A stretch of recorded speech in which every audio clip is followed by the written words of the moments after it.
ರಾತ್ರಿ ಹಿಂಗೆ ಸುಮ್ಮನೆ ಕೂತ್ಕೊಂಡು ನಾನು ಇದನ್ನು ಶೇಪ್ಗಳು ಮಾಡ್ತಿದ್ದೆ. ಇದು ಏನು ಅಂತ ನನಗೆ ಗೊತ್ತಿಲ್ಲ ಕನ್ನಡದಲ್ಲಿ ಏನು ಹೇಳ್ತಾರೆ ಅಂತ.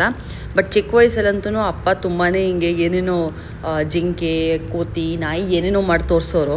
ಸೊ ಅದೇ ನೆನ್ಪಿಟ್ಕೊಂಡು ನಾನು ಮಾಡೋಕ್ಕೆ ಟ್ರೈ ಮಾಡಿದೆ. ಬಟ್ ಇದು ನಾಯಿನೋ ಜಿಂಕೆನೋ ಒಂದು ಅರ್ಥ ಆಗ್ತಿಲ್ಲ. ಬಟ್ ಓವರಾಲ್ ಏನೇನೋ ಮಾಡ್ತಾಯಿದ್ದೀವಿ. ಸೊ ಹಿಂಗೆ ಒಂದು ಅರ್ಧ ಗಂಟೆ ಟೈಮ್ ಪಾಸ್ ಮಾಡಿಬಿಟ್ಟು ಸೊ ಫೈನಲಿ ನಿದ್ದೆ ಮಾಡಿದೆ. ನಿದ್ದೆ ಮಾಡೋಷ್ಟು ನನಗೆ ಆಲ್ಮೋಸ್ಟ್ 3 ಗಂಟೆ ಆಗೋಗಿತ್ತು. ಸಮ್ಟೈಮ್ಸ್ ನನ್ನ ಜೊತೆ ಹಿಂಗೆ ಆಗುತ್ತೆ. ನಾನು ಏನೇ ಯೋಚನೆ ಮಾಡ್ತಾ ಇರ್ತೀನಿ, 3-4 ಗಂಟೆವರೆಗೂ ನಿದ್ದೆನೇ ಮಾಡಲ್ಲ, ಅಥವಾ ಏನೋ ಸೀರೀಸ್ ನೋಡ್ತಾ ಇರ್ತೀನಿ.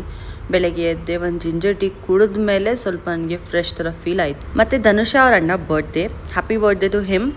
ಅವ್ರೇನಾದ್ರು ವ್ಲಾಗ್ ನೋಡ್ತಾ ಇದ್ರೆ ಅವಳು ಗಿಫ್ಟ್ ಆರ್ಡರ್ ಮಾಡ್ತಾ ಇದ್ದಾಳೆ. ಸೊ ತೋರಿಸ್ಬೇಡಿ ಅಕ್ಕ ಇಲ್ಲಿ ಅಂತ ಹೇಳಿದ್ಲು. ಸ್ಟುಡಿಯೋಗೆ ಬಂದು ಕೂತಿದ್ದೀನಿ. ಅಪಾಯಿಂಟ್ಮೆಂಟ್ ಇದನ್ನು ಕಂಪ್ಲೀಟ್ ಮಾಡಿದೆ. ಅದಾದ್ಮೇಲೆ ಕಾಂತಿ ಸ್ವೀಟ್ ಅಂತಂದು ಸ್ವೀಟ್ ತಿಂದೆ. ಸ್ಟ್ರೇಂಜರ್ ಸಿಂಗ್ ಕಂಪ್ಲೀಟ್ ಮಾಡೋಣ ಅಂತ ಅಂದ್ಕೊಂಡೆ. ಅಜ್ಜಿ ಊಟಕ್ಕೆ ಕರೆದ್ರು, ಚಪಾತಿ ಮತ್ತೆ ಪಲ್ಯ ಮಾಡಿದ್ರು, ಮತ್ತೆ ಗೆಣಸ್ ತಿಂದರ ಜೊತೆಗೆ. ಊಟ ತಿಂದ ತಕ್ಷಣ ನನಗೆ ಗೊತ್ತಿಲ್ಲ, ತುಂಬಾನೇ ಕೆಮ್ಮು ಬರುತ್ತೆ. ಅದ್ ಯಾಕೆ ಅಂತಾನೆ ಗೊತ್ತಿಲ್ಲ. ಸಿಲ್ಸ್ ತಗೊಂಡೆ, ಸ್ಟುಡಿಯೋ ಕ್ಲೋಸ್ ಮಾಡಿ ಮನೆಗೆ ಹೋದೆ. ಬಿಸಿ ಬಿಸಿ ಮುದ್ದೆ ಮತ್ತೆ ಸಾರು ತಿಂದೆ. ಸ್ಟ್ರೇಂಜರ್ ಥಿಂಗ್ಸ್ ನ ಇವತ್ತು ರಾತ್ರಿ ಮುಗಿಸಿದೀನಿ. ರಾತ್ರಿ ಎಷ್ಟು ಗಂಟೆ ಆಯ್ತು ಗೊತ್ತಾ? 2:30 ಆಯ್ತು ನಾನು ಮಲಗೋದು.